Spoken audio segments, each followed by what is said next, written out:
Absolutely precious. I hope they keep that video and play it over and over on his wedding day many years from now. That's a good torture video. It sure is.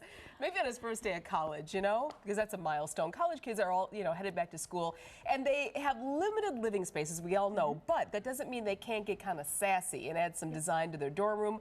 Dawn, designer from Steinhafels, is here to help us out. You brought all kinds of goodies. Dorm rooms no longer have to look like army barracks, right? Right. I think the first thing is, if you have a roommate especially, communicate with that person before you even move in. Yeah. Figure out right away a color scheme, a theme. The thing is with dorm rooms, they're always going to get messy. There's papers and books and computers and things all over. Continuity, if you guys can kind of coordinate bedding, pillows, maybe wall decor, it just helps to kind of tone down the clutter a little bit.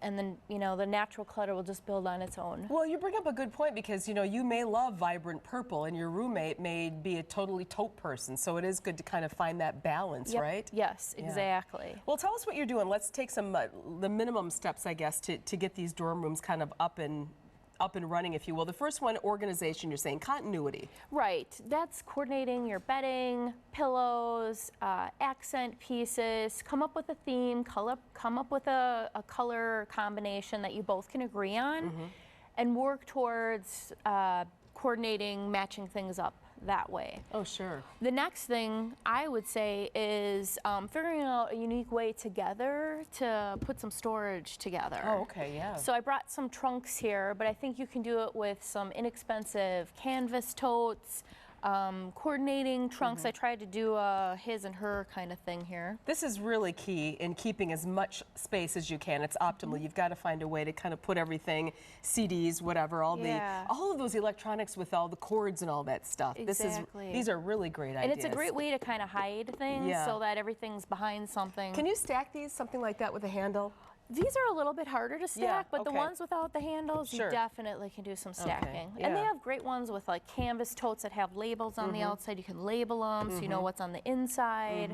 So there's a lot that you can do there. One of my favorites, add some lights, you say. That doesn't just have to be during the holidays, right? Yeah, I think it's a fun thing to do, kind of the Christmas or even kind of that Italian kind of bistro look, especially in Wisconsin in February and March when we know it gets so wonderfully chilly outside. You just need that extra little heat, and that extra light just kind of helps to make the semester move a little quicker, I think. It makes it a little more cozy and intimate, which is very cool.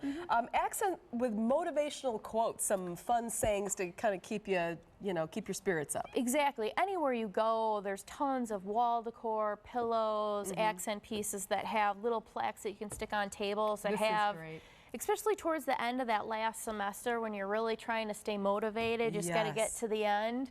Those are great things when you're having a bad day to come back and see something positive. Yeah, we had everything else feels yucky. It sure does. We had wood designs on yesterday, so there's different ways you can do that with wood or pillows or whatever. The other one is storage and organization, as we talked about. So obviously with this, if people are doing bunk beds or something that would be under a bed, say, you had a picture of a plastic container. Is that really the best way to go? I think that's a great way to go. What I love about that, I actually did that in my own storage area. I love when you have the clear boxes and totes that you can kind of tuck underneath, because then you can see what's inside, and then you're not pulling everything out to try to see what's on the inside. Absolutely. And a lot of times, just to cover it up, just to give it a nice neat look, do a simple bed skirt over it, and it covers it. Lift your bed skirt and you see everything. What about decorative items? Talk about those a little bit. I think if you look for fun, again, kind of going back to the sayings thing, pick things that make you happy, positive things, fun, funky owl lamps, or just something that, makes you happy. Bring it in there, add it to the piece. If you are a sports person, maybe you have some sports memorabilia, just kind of make it your own. Personality, add personality. We used to do collages like on cork board. This is back in the day. Are those still a thing, or are those kind of passe? No, those are pretty big. And it's fun to kind of add that kind of a thing to a wall, because in a dorm room you can't really like paint funky walls. Exactly. You're stuck with the beige and the tan, so you got to do what you can to dress up those walls. Yeah, absolutely. And be careful with that carpet you put down. We stuck ours to the ground and we never get it back up. Yeah, I love the idea of doing like a little fun area rug to kind of cover up the commercial carpet that's in all the rooms. It just kind of adds a little fun. You're right. You don't want something that you're sticking down. Maybe You can get simple rug pads from the hardware store to put underneath it to keep it from sliding, but great. then you can do something a little fun. Great tips, Dawn. Thanks so much from Steinhafels. We really appreciate it. Well, next, taking a meal and a movie. Why not? Cramp is showing us what's new in theaters, and he's not talking about the movies. Oh, no, it's much more. That's next on Studio A.